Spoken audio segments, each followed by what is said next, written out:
So, welcome to another All Access interview. I'm sitting here with composer Charlie Clouser. Charlie, thank you so much for your time and for joining today. Of course.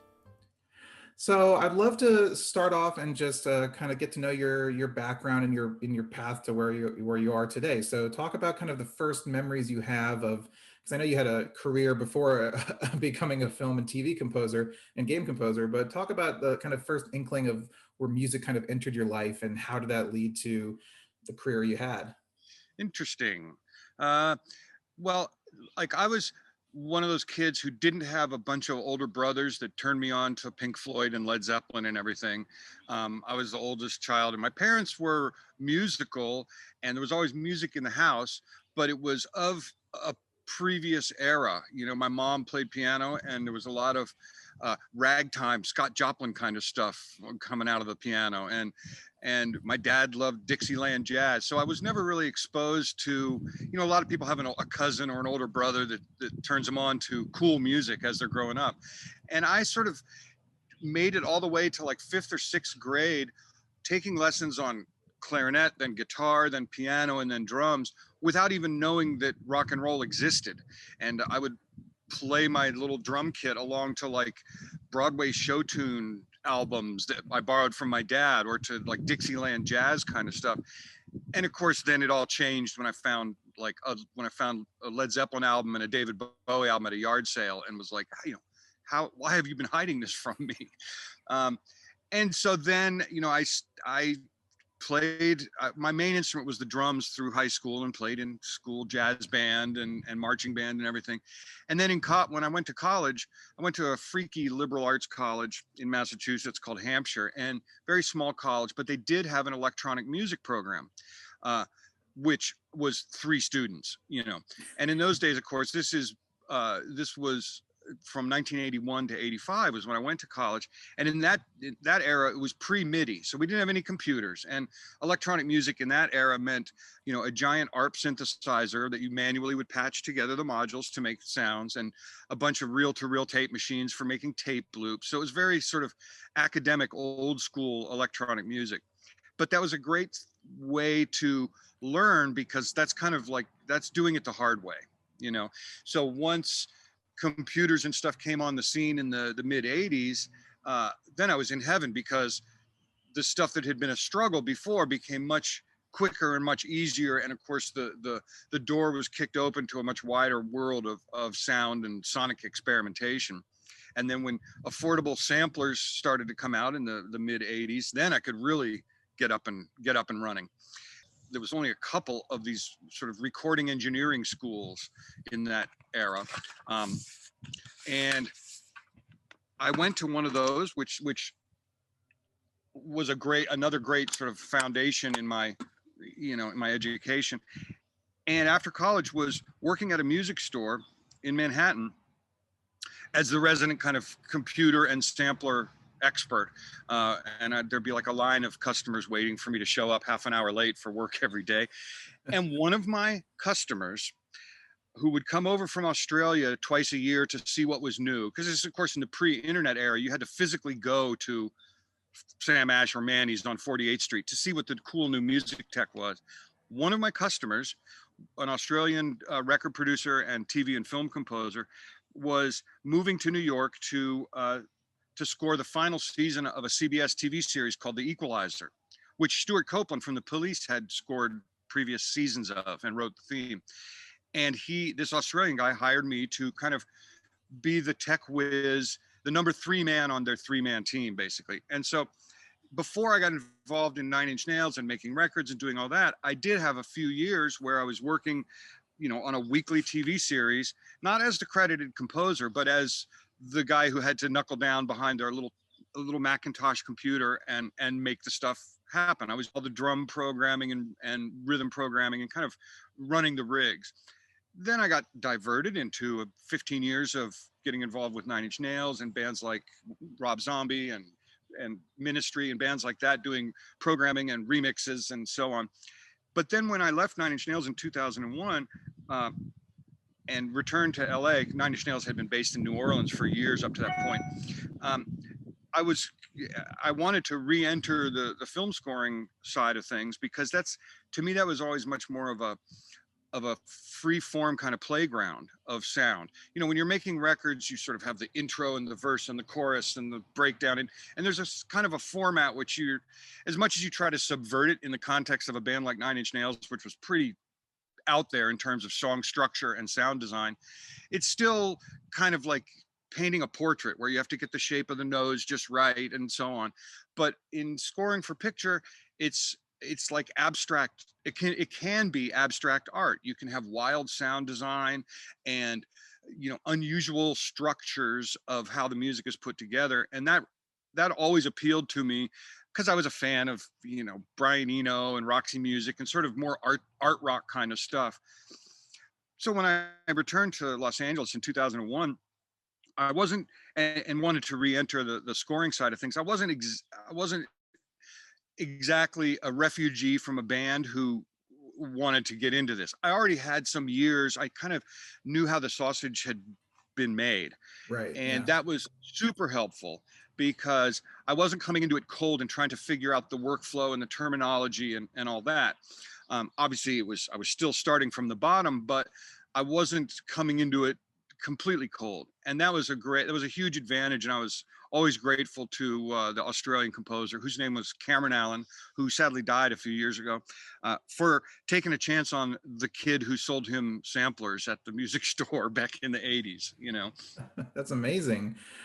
So yeah, when you came back into this world, one of your first kind of big projects was the TV series Fastlane, Mm-hmm. which was a McGee created. I think he was on the heels of the big successful Charlie's Angels and everything.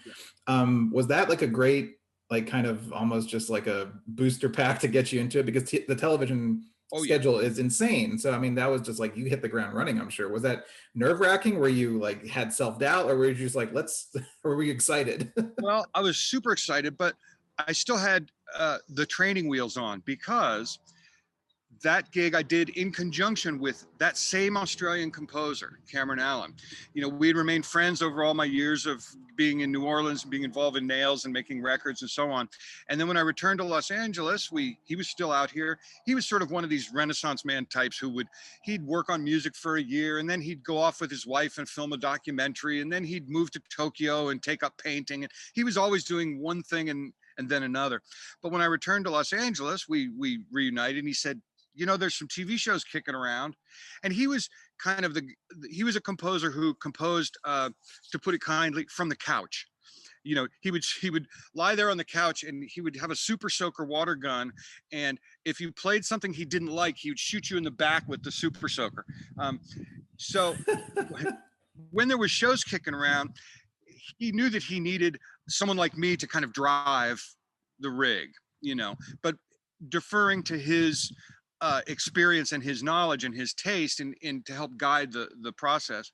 So the two of us reunited, and we scored that one season of that show, Fastlane, and it was great, because now my name could be on the show, and it was credited as music by Cameron Allen and Charlie Clouser. Now, when your name is on a card on the front of the show, now you can say to people, "Hey, I did this music." You don't have to tell some story like I just told you about how I was the number 3 man on a 3 man team, and my name's not really in the credits, but I swear I really worked on that show. So it was great. It was a great opportunity to have him kind of taking the heat and using his experience and his reputation to get the gig, and then I helped him complete the gig. And once we that was great fun, but also a learning experience in terms of the technology and how to do that kind of job with a high-tech computer and synthesizer kind of rig, and not get yourself into trouble. And on that one, I got myself into trouble only in terms of the workflow and the awkwardness of working with my giant room full of synthesizers that I brought back with me from my Nine Inch Nails years and so forth. And it really helped to refine the process. And of course, that was right in the era when computers were getting a lot faster, and we were starting to see these sort of in the box solutions where the synthesizers and the sound sources and the mixing become inside the computer instead of this giant room full of gear with expensive cabling. So that was a good teething teething process of going through that season of the show and learning, okay, we're never using that workflow again because it took too much time and made us stay up till 4 in the morning finishing stuff. Um, and then quickly after the Fastlane series ended, then the Saw movie came around, the first Saw movie, and then I was kind of off and running, off to the races.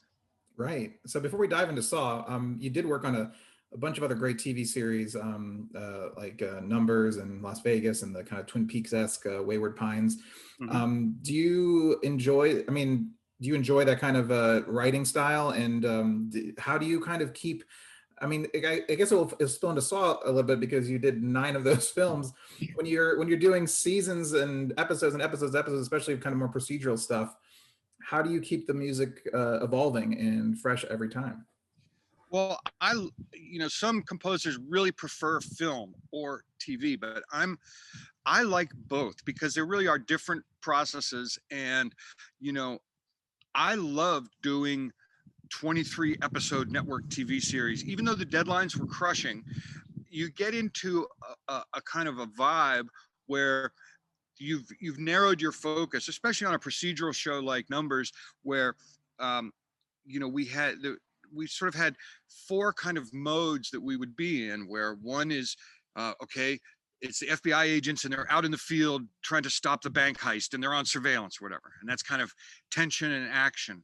And then another mode would be, okay, it's the FBI agents but they're at headquarters staring at computers and interrogating people and gathering evidence, and that's kind of a more subdued tension, still rhythmic and pulsy, but not big war drums. And then there would be a third vibe, which was the kind of B story in many of the episodes, which was David Krumholtz's character Charlie, no relation, who was a child math prodigy and college professor at a very young age. And there was this kind of lightly humorous, awkward comedy element to the music, so it wasn't deadly serious anymore when the scenes are set on the college campus where he taught.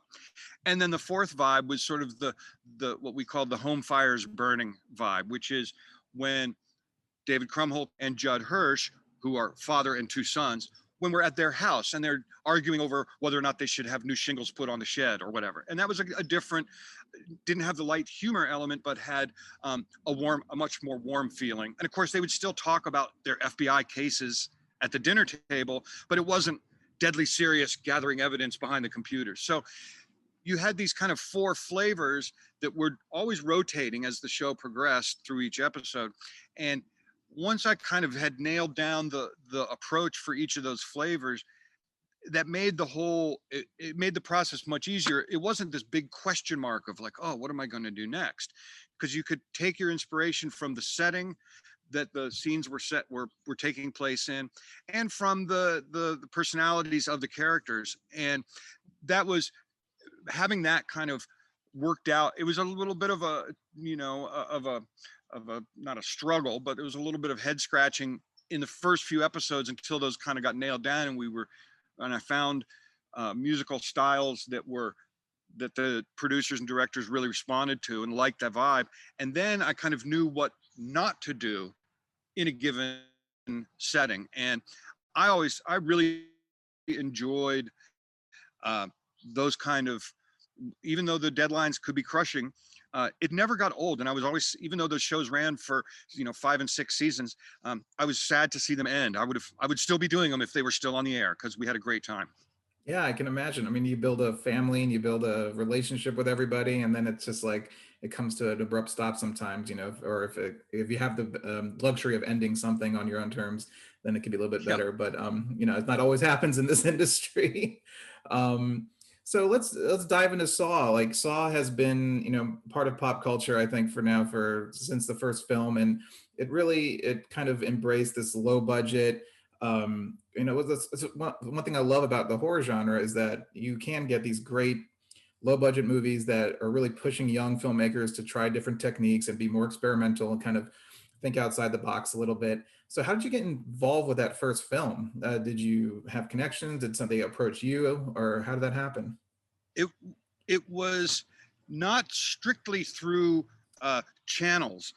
Although by that point I did have an agent and everything, because of my work on Fastlane. Um, it was kind of it was kind of on a sideways approach. Um, I got a call from my lawyer of all things, my music business lawyer, who I'd worked with for 10 or 15 years up to that point. Just he would do things like negotiate a contract for a remix or whatever. No big deals. But he, because I'd worked with him for so long, when I started working with him, he was kind of a junior guy at the firm, and over the years, he became like one of the ayatollahs of rock and roll. So at one, and usually when I get a phone call from him, it's either on my it's usually on my birthday, and that's the only time I talk to him usually.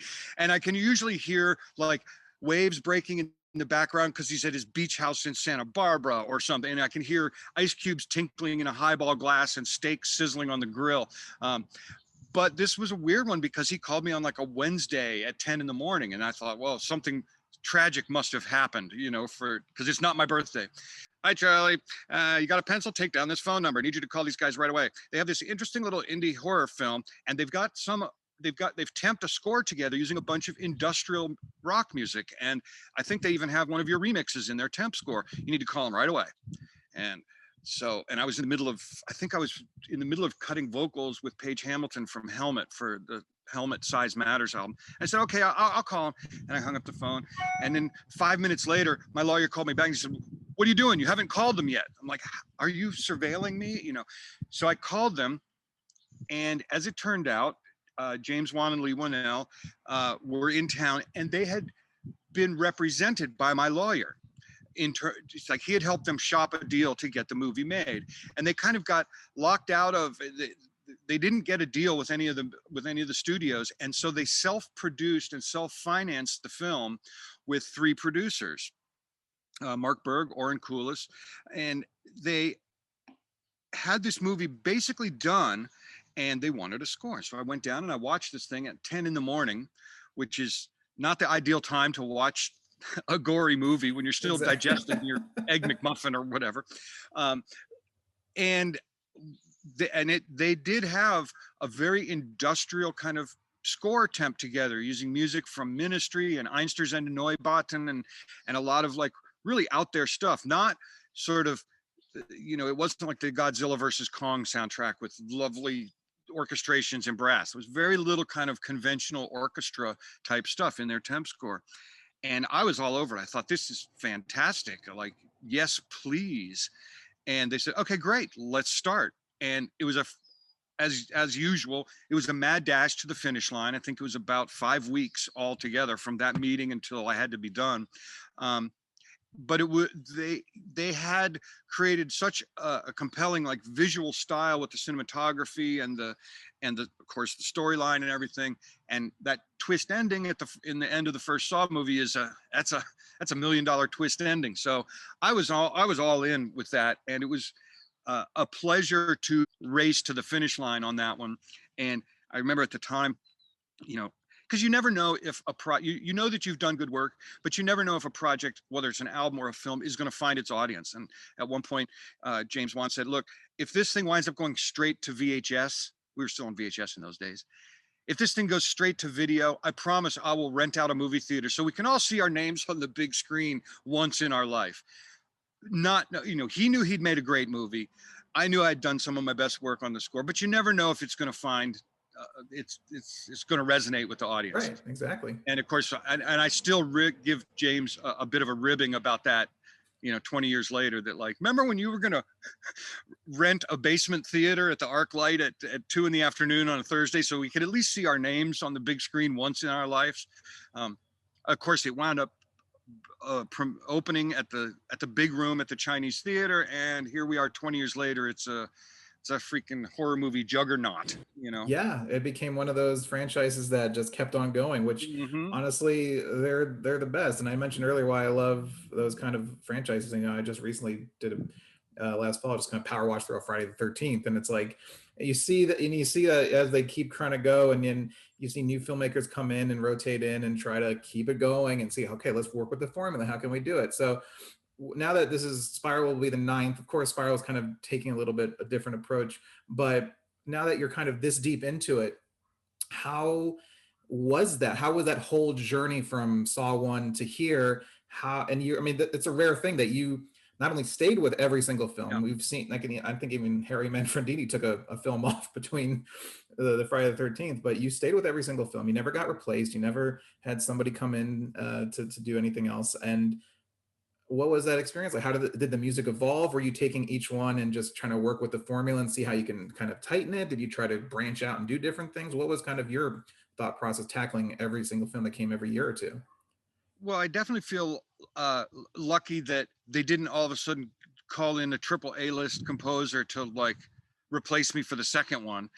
But I think part of and you know, all credit to James and to Lee and to Oren and Mark for like, you know, they're kind of like, hey, you're our guy for these movies. That's it. And I'm like, you know, thank you. But I think part of it is that the the soundscapes that I created in the first couple were so sort of left field that it would have sounded weird if they had slotted in quote a normal composer unquote, and maybe that composer would have been struggling to try to duplicate some of the weird like bowed metal sound effect type of stuff that I was doing, and so it might have just been the path of least resistance to just keep me on, um, but the flavor of the score through all of the sequels, it does change in a lot. And there's some elements which you know are going to be there. There's a couple of musical themes. Of course, the sort of cue that happens at the very end of every movie that started with Hello Zepp in the first movie, that gets reinterpreted, remixed, extended, shortened, new things, new sections added. That always appears at the end of the movie. So that's sort of a given. But and there are a few other sort of minor melodic and musical themes that are tied to characters or places that appear.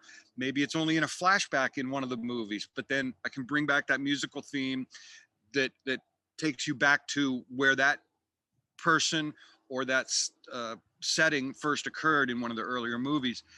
But a lot of the style changes in my approach to the score is a response to the different visual styles of the directors.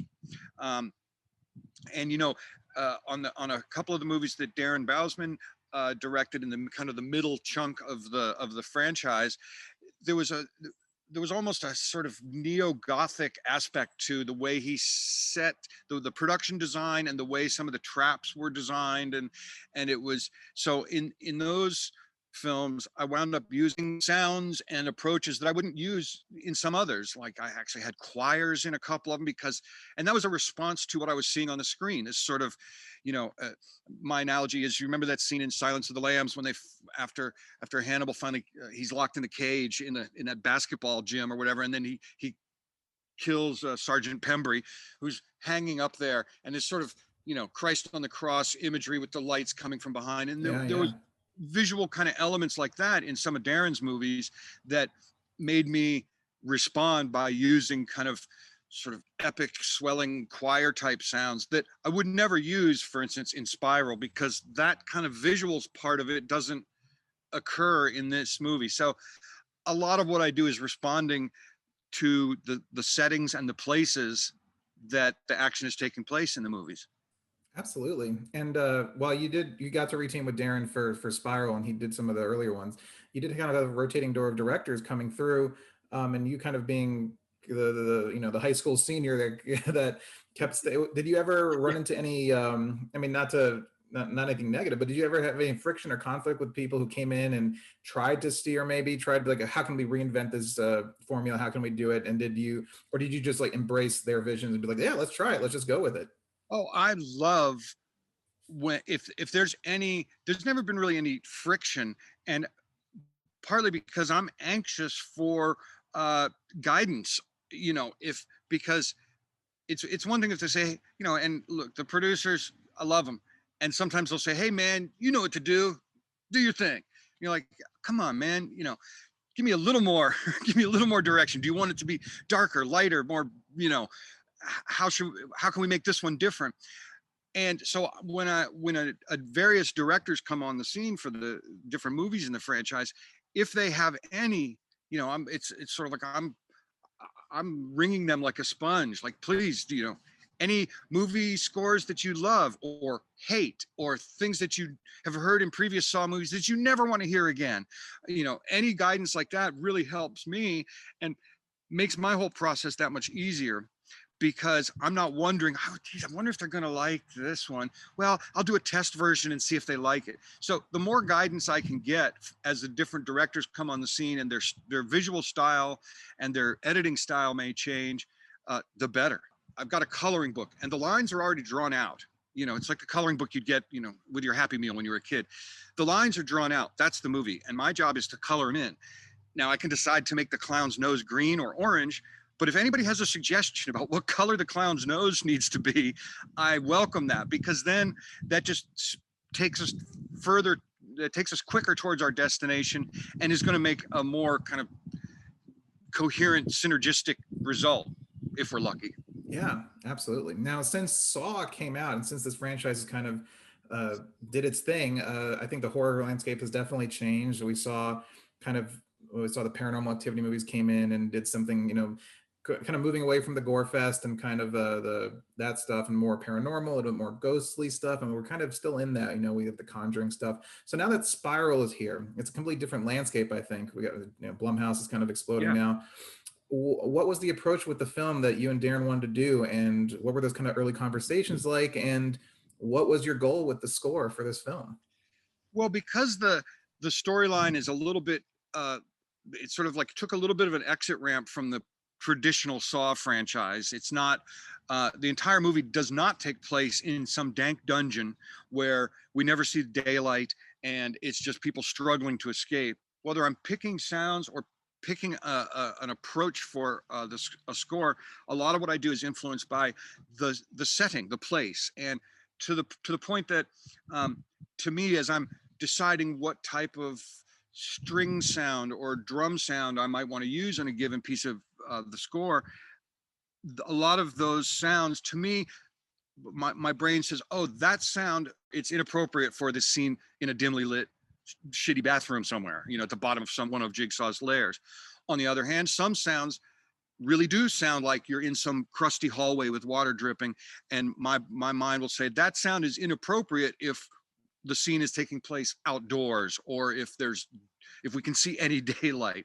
So a lot of Spiral takes place not in some crazy dungeon, but out in the real world. Some of the scenes, I know it's a shocker, are actually in daylight, which is quite unusual for a Saw movie. But that, again, much like the suggestions that might come from the producers or the director, that is super helpful, because if a scene is taking place outdoors and somebody is in their car speeding towards the destination to try to save the victim, that setting immediately kind of rules out a whole category of sounds, which in my mind feel like they need to be set indoors in darkness.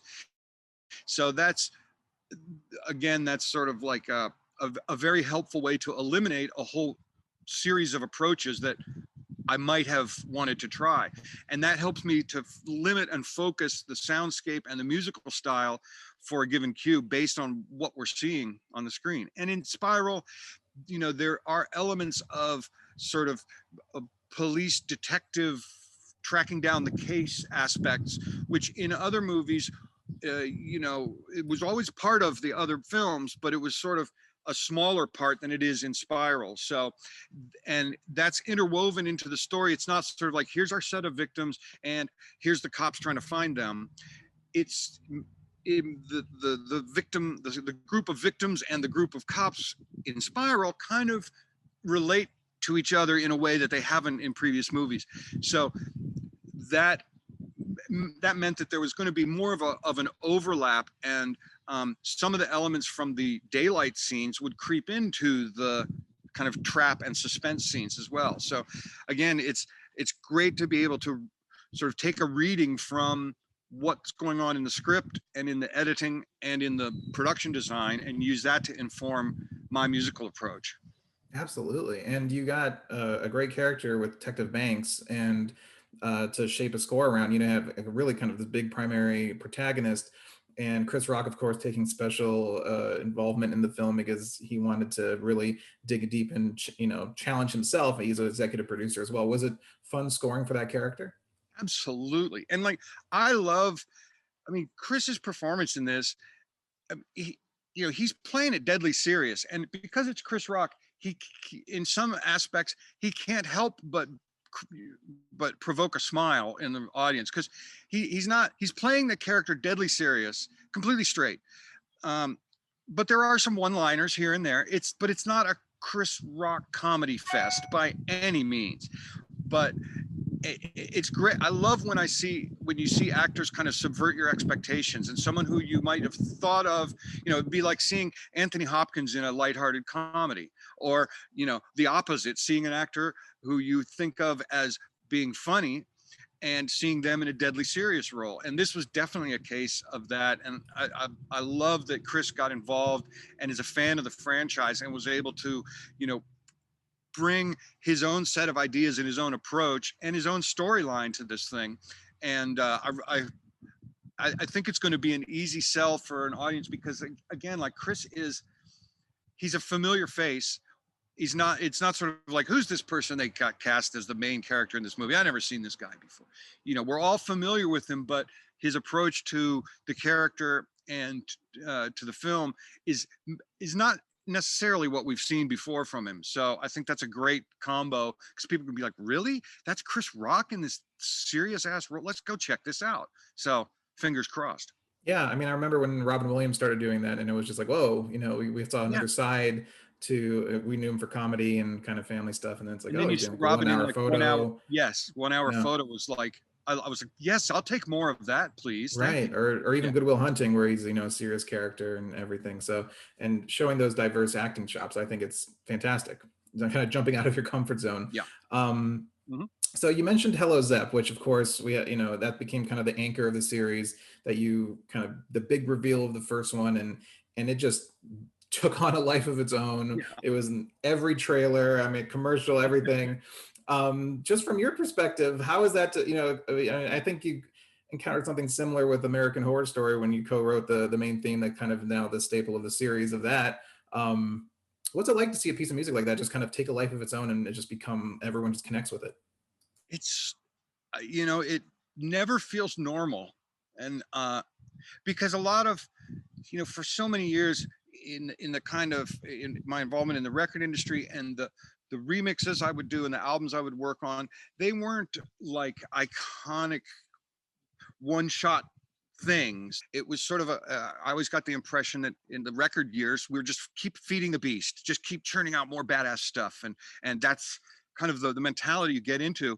And you never went back and like revisited music that you'd done 10 years earlier. So it is a little strange to be, you know, every time a Saw movie comes around, to be hearing that exact same little dulcimer part and those exact same violins that I did way back in 2003. Um, but it's always fun to try to reinterpret that and put a new spin on it.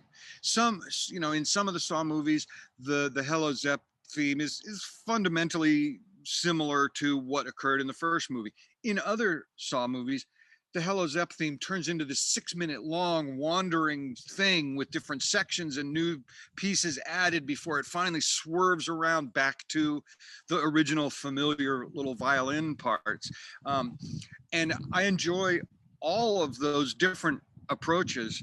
Uh, and I have not yet tired of hearing those riffs. Um, but it is like, I feel like it's not my work so much that made the thing iconic. It's the connection that people had to that piece of music and the film. And, you know, not to be too self-deprecating, but it's not like the greatest piece of music ever written. It's the way in which it meshed with what was the emotions that were in the story at that point where that piece of music was placed, and the connections that people made to it. And of course, in the first movie, the concept which James and I had for the score was that it starts off kind of curious and light, and these people are in a bad situation. Then it gets darker and darker and murkier until just before Hello Zepp comes on. The score has turned into basically banging on pots and pans, and it's just this train wreck of sound that has lost all musicality, so that when the Hello Zepp theme starts, it's sort of like the lights just got switched on really bright in the room, and now the music comes into focus. The reverb and all the murkiness goes away, and this bright, strident, bold little thing is sort of right in your face. And that was a format which worked, which meshed with the storyline and what was taking place in the first Saw movie, and really helped kind of snap the audience to attention when that piece of music started. And it has gone on to have a similar kind of purpose. It's sort of like when you hear that piece of music start up, you know to pay attention, because now is when the ending montage and voiceover and reveal that explains some of the stuff that you might not have seen, we're looking at from a different camera angle earlier in the movie. Now is when it's all will be revealed. So I love that piece of music has taken on a life of its own, kind of beyond me. Now I'm just sort of like the custodian of it, you know? Yeah. And it's I mean, just the sound of the whole Saw soundscape that you created and bringing the kind of industrial sound to it, which I mean throws back to your kind of sonic identity as a musician and a storyteller. And you know, you're bringing this into the horror franchises. When I'm, you know, there've been electronic horror scores, but nothing that's I mean, I love that kind of industrial sound and the metallic and the scrapes and everything, and you kind of infuse that a bit into American Horror Story theme as well. We're not seeing Bernard Herrmann strings and, you know, lush or as thing. Do you, how do you think that psychologically affects the listener versus something a little bit more, whether it's like screeching violins or something? Like what do you, or what are you trying to get the audience to feel with like this kind of just like you know, just kind of momentum and almost testosterone and just like you know?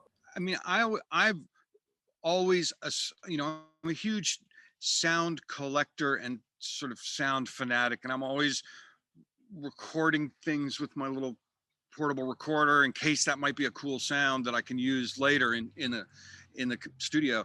And so when I hear a sound, if I'm, you know, if I open a door and it squeaks, I think, oh boy, that could be something. And you know, one sound that I used extensively through the TV series Numbers, and have used a little bit in some other scores, was something I recorded on a cassette Walkman in 1980, I think, or 81, when I visited New York City, and I was at the 72nd Street subway platform, and as the subway pulled in, the brakes screeching, the brakes of the subway car screeching in this huge reverberant subway tunnel. I thought, that is fantastic. So I missed my train. I let the train go, and I got my little cassette Walkman out, and I waited for the next train and recorded that. And that exact recording that I made that day, you know, when I was 19 or whatever, is something that I put into the samplers and used sort of as this weird spooky string type sound, because it had a pitch and it had a kind of whistling reverby quality. And my mind, when I first heard it in that subway tunnel, I thought that could be something that I could use in music. And so that kind of instant emotional response to just a sound, not necessarily a chord or a melody or a piece of music, but just to the sound itself, is kind of, that's ground zero for me. And that's why a lot of the sounds and instruments that I use in the Saw scores are either sort of, you know, a violin bow on a sheet of metal, or these weird homemade sculptural instruments that I've collected, because they immediately conjure up a sense of place and a sense of danger, at least to me. And then as I work with them and try to integrate them into a piece of music, then they kind of, that helps to shape them more to be appropriate to what we're seeing on the screen. And so those flavors of the weird kind of scrapey, bowedy metal type sounds, married with the sort of old school industrial drum programming, where you have, you know, pounding kick drums through distortion and stuff, those are, to me, they conjure up a very you know, lavish sonic world. And I'm glad that those became kind of the foundational elements in the Saw soundscape, because it'll take forever to wear them out, for me anyway. In other words, there's always a new way to approach that. And of course, from all the years of working with industrial rock bands, there's, every song had to have a different kick drum. You couldn't use the same sample more than once. And so I kind of am already steeped in that mentality, and that helps me to, of course, I have a huge collection of raw material to draw from, but that helps me to continue to use a certain family of sounds without having to reuse stuff and run out of it. At the same time, there are certain instruments and sounds that are traditional saw instruments, but I'm rarely using like the same sample. It's because I have the instruments, I can just record a new performance, and so it still is the familiar flavor, but it's a new iteration of it, and it will feel familiar but still fresh if I'm lucky. Yeah, and I love that you say that because it's so true. Like it doesn't have to be a sequence of notes. Like just I was boiling some water like the other day, and when you hit a teapot and something goes a boing, and it's like Yeah. the metallic, like, and I started laughing because it almost sounded like a Yeah. Hanna-Barbera sound effect, from like Scooby Doo. And it's just the metallic sounds do add that. And just a little throwback, I when the third Saw movie came out, I had just recently moved to LA, and I was the projectionist at the Regency in Azusa, and they didn't have there was such an older theater, they didn't even have a digital 3D projector. So for the first time in my life, I got a 35 millimeter 3D print. I'm like, what the fuck is this? But it added this, like, the lens wasn't exactly good, and I was testing it before we did our first show, and I got it right, but it just added like to have like a tactical feel to that, tactile feel to the film, and Hmm. added more of I think better than what a digital 3D projection would have looked like for Saw. Maybe not for, like, Mulan or something, but but I thought that was just, I just love you can feel things, and you can feel the music, and I think you can feel your music, like almost you can feel like you can hear the metallic stuff touching, which I think adds huge amounts of dimension. It can be that can be a struggle or a possible that could be a sometimes that can be a mistake when the sounds that I'm using in the score are too similar to the sound design and sound effects in the movie. If there's Right. tons of clanking from the machine in a trap scene in a Saw movie, I my reflex is to use similar sounds to help to accentuate and conjure up the feel of that clanking machine that's about to tear someone's arm off or whatever. But then it becomes a little bit of a tap dance to be able to separate the sounds of the score from the sound design that is going to be front and center. So um, I've gotten myself into trouble a few times with that, where the sound of the score just kind of blends with the sound effects too much. But I still think that it works with a Saw movie, because then it's all audio is focused to this one destination. I mean, it's an amazing accomplishment. I mean, to be with this franchise for so long, and of course, you've done so many other things outside of the horror genre as well. And it's just been a joy to listen to your music since you've kind of returned to the space. And I just love people who come from different backgrounds, and your former bandmates, Atticus and Trent are doing the stuff now too, Amazing and stuff. They're doing amazing amazing stuff. work. And they're bringing all these great ideas, and even like composers like James Newton Howard, who used to be with with Elton John, Hans Zimmer with the Buggles. I mean, everyone comes from when they come from that, like, different musical background, or Tom Holkenborg, of course, Chunky XL. They bring so much great ideas, and I think you're in that fold. And it's always just been a pleasure to listen to your music. And so to close us out, we're living in this different time right now, and the industry is changing, not just music industry, but the film industry as well. And as a veteran who's been through so many different things and seen things change, what do you think is going to be the future of our industry? I mean, do you see it shaping, especially from the impact of the pandemic? Do you see it returning to normal in a few years? Do you think we'll be entering a new normal and a new way of doing things? Like, what do you predict or see? Well, it's funny, like on the one hand, the pandemic has put all kinds of barriers up in terms of production logistics. And I did see a documentary about how Trent and Atticus accomplished the recording of their score for Mank, which is a very traditional. There's no synthesizers at all. It's small orchestral ensembles, and how they were able to accomplish that in lockdown by basically getting each player to record their parts one at a time.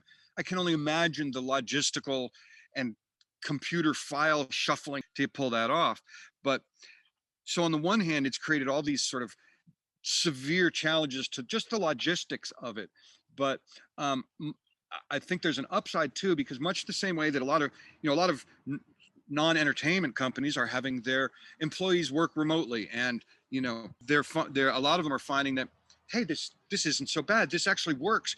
We can slim down our operation. We don't have to maintain 3 floors of an office building in Midtown Manhattan to run our company. We can have 1 floor and have the bottom 2 floors of people working remotely. And I think we're seeing a similar kind of thing in the, of course, it doesn't really affect going on location and shooting the films. They still got to have a crew that's huge, and so there's no work from home option for that. But for post production, a lot of that stuff can be transitioned to like this weird remote working environment without destroying the process.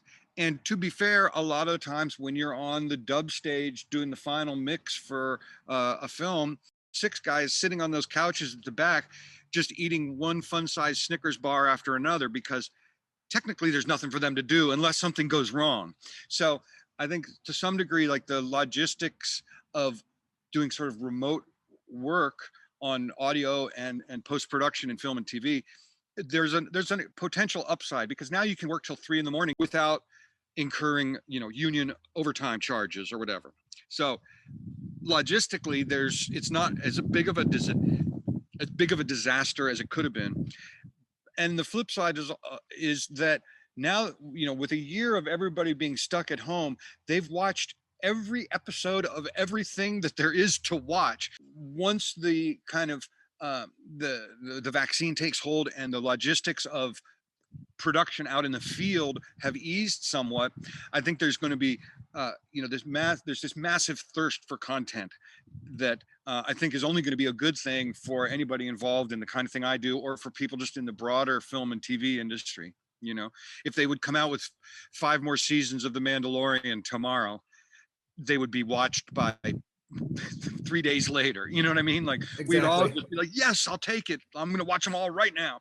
And I think that whole kind of, there are downsides to the monetization of the industry, and just in terms of the way royalties are calculated and payouts and all that. But there's a huge upside, because it puts the consumer of the content more in control. They don't have to wait for another episode of Game of Thrones to come out next Sunday, and then kind of maybe they forgot a little bit about what was on last week's episode. So the ability to binge watch these series and to consume them when and how you want, I think is, in the law, it can only be a good thing. And there might be some teething pains for people at various segments of the entertainment industry, but speaking as a voracious consumer of that content, I love it. And I watched all the Mandalorians, and I waited until I could watch them all in one brick, and we just plowed through them, and it was awesome. And I love being able to consume a limited run series in that fashion. Yeah, 100%.